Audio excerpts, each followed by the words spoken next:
The National Police Chief Council is the group that brings all police chiefs together in the United Kingdom. So I took up the portfolio, which is wildlife crime and rural affairs. So it isn't just rural crime. So I will be advocating on behalf of rural communities with other colleagues, such as road safety, domestic abuse, and other things that impact on our rural communities. So why am I here? It's just to basically tell you about the fact that we are hoping in the spring to get a new strategy through Chiefs Council, which is directly related to rural affairs and rural crime in particular. What we've done is we listened to our communities. We've done a couple of national surveys. Some of it is not good reading. We've lost connectivity with some of our rural communities. And if you treat communities as a homogenous group, you're not going to get anywhere. So what we've tried to do is reach out not only to the farming community, the agricultural community, but also specific sectors within that group. So why are we doing it? We're trying to do it to make sure that we have that connectivity. I'm an industry that survives on information and also legitimacy. So if you don't think we're listening to your concerns and doing something about it, we're in a bad place. So one of the things we've done is done a lot of engagement internally within our police sector, but also with the Horse Society, the NFU Mutual, Rural England, etc., just to get a feel from people. So we've been able to identify some priorities.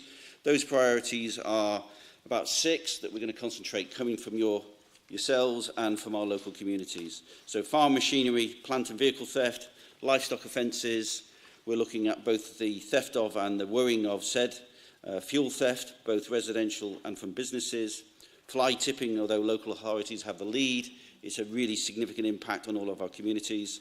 Poaching like hare coursing, although a wildlife crime issue, there is a crossover between the two portfolios. And obviously, equine crime. So each of those will have an expert lead that will reach out to the stakeholder groups and hopefully inform the way that we're doing stuff. So I'm going to get Dave Smith from Kent, who's in the audience, to stand up. Dave is going to be our expert, who's from Kent Police, and he will be reaching out to a lot of people here and has already done so to advance our cause with your good selves. So the next step is to get it through council, through chiefs, who obviously, like me, are big advocates of tackling rural affairs, having had the experience of being a police officer in Manchester. This was high on our list of priorities, as you can imagine. So equine crime. These are the key areas. I won't go through them. If that doesn't resonate, please tell me or Dave, because then we've got it wrong.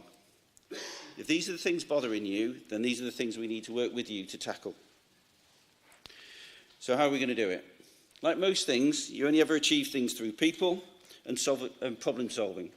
That's about understanding the issues of concern. So we are going to work with the British Horse Society, and we have been doing, RSPCA, local authorities, etc., to make sure that we've got the right people in the room to come up with the right solutions. So Dave will lead on what's known as a priority delivery group for equine crime, and he will also be reaching out for the expertise from those various organisations. This approach has been proven effective in my own force. I'm going to embarrass Hannah McPeak, who's from North Yorkshire Police Task Force, Rural Task Force, who is actually our dedicated equine police officer. She is a police officer, but she also likes to ride horses as well, which is very useful in this topic area. So she's been doing an awful lot of work around crime prevention, and the way that we operate is we have a 4-tier approach to dealing with any problem, whether or not it's counter-terrorism or road safety. We look at how do we prevent this happening in the first place. So there's lots that's been resonating today around how we identify risk, how we identify engineering opportunities to design out crime, for example. Intelligence is our lifeblood. If you don't ring us, if you don't feel like ringing us because you don't get the right response, or we don't understand what you're saying, all of that gets in the way of providing us with the right information so we can do the right analysis to hopefully then target and do the enforcement bit, which is obviously our bread and butter. The reassurance bit is actually you need to know we care, and we do, and we need to ensure that we show that by responding to your issues of concern. So, one thing you can do, which has been shown to be very effective, is to join one of our watch schemes that are across the United Kingdom. And this, again, is about being eyes and ears around the way in which we can provide a service to the public. So, somebody once described rural policing as a bit like trying to cover a double bed with a single duvet. So we are constantly moving resources around. My own force area, I cover 3,000 square miles. And obviously, unlike the City of London Police, they have 1 square mile, so there is a difference. The other thing, just a little fact before I finish, is that apparently there were 300,000 horses in the City of London in 1874. There are now 9 working horses. They belong to the City of London Police. So there is a long connectivity between the police service and the use, particularly from a working perspective, of police horses. So we're hoping that through the strategy we can reach out and connect with you. Please tell us if we're getting it wrong. We will respond, and we will also make sure that we provide effective problem solving going forward. Because there's a great quote from President Lyndon Johnson who said, "There are no problems we cannot solve together, and very few we can solve by ourselves." And I hope that's about 5 minutes. That's great. Thank you.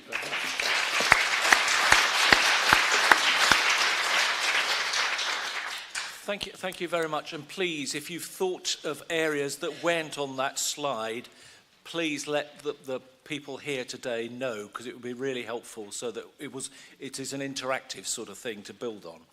Okay, our second topical slot is about heavy horses, and I'm delighted to welcome Nigel Oakley, who's the heavy horse ambassador for Rare Breed Survival Trust, who's going to talk about Suffolks and the plight of the Suffolks as heavy horses. So, Nigel, over to you. Your Royal Highness, Lords, ladies and gentlemen, I am represent the rare breeds, and I think I'm probably on their watch list.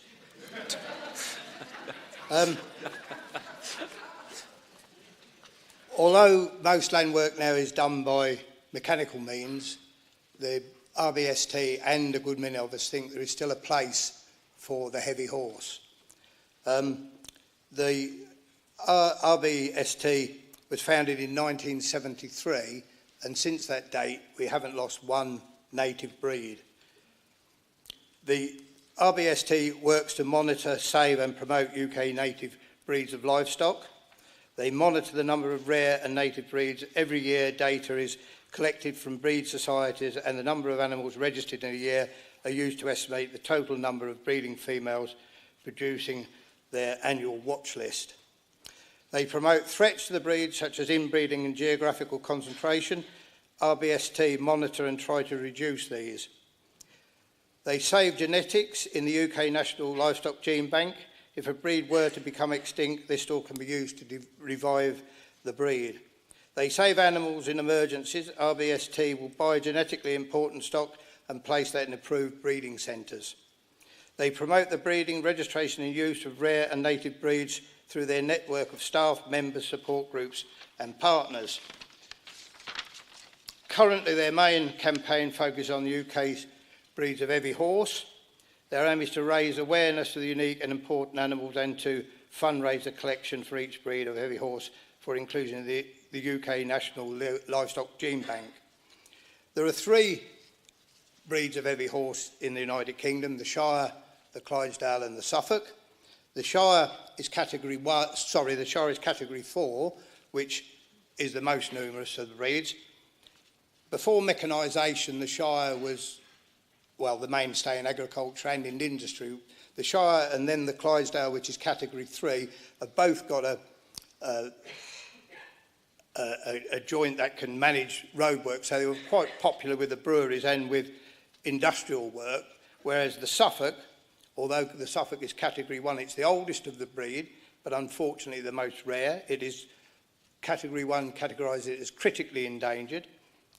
There were 244 filly horses bred last year, and only 14 of those were Suffolks. So you can see the Suffolk is in dire straits. I keep 8 Suffolks and 2 Shires at home, and as a power of energy, they were bred to walk. They were bred to walk. Hang on, I'll try again. They were bred to work at the walk, and were particularly bred for agricultural use. I still use mine quite intensely at home. It's said that the whole 3 breeds are in a serious state of affairs. Now, I'd be grateful if you could watch the video, which will show further details of this campaign.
spent £1.5 million on the brand new facilities here. We've built a state-of-the-art laboratory. We've made an extender medium we put in with the semen, and that actually frees it at minus 196 degrees. So in 10, 20, 30 or 40 years time, we can actually repopulate a generation with that genetic line. It's amazing how you can bring something back to life that is so cold and then straight away get pregnancies. It's quite amazing.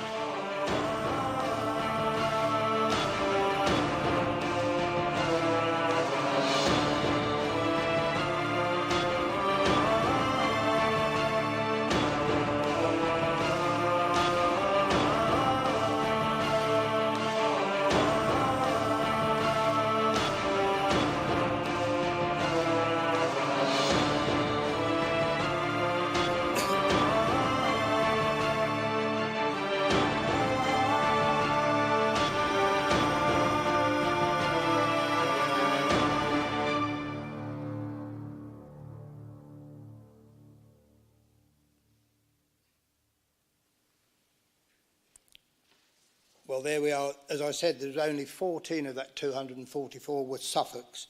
I would like to conclude by quoting from His Majesty King George VI, who said, "The wildlife of today is not ours to dispose of as we please. We have it in trust and we must account for it to those that come after."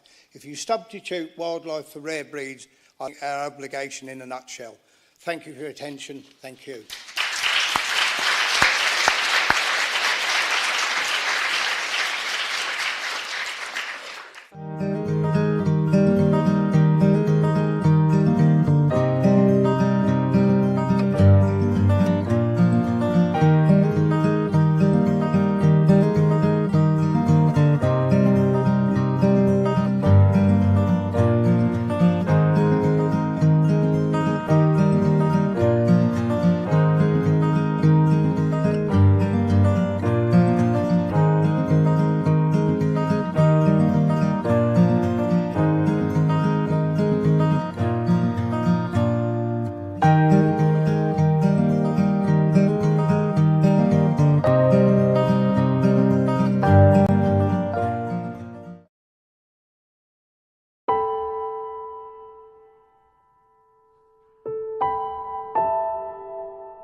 Probably the most shocking thing was that it was like a graveyard with the walking dead.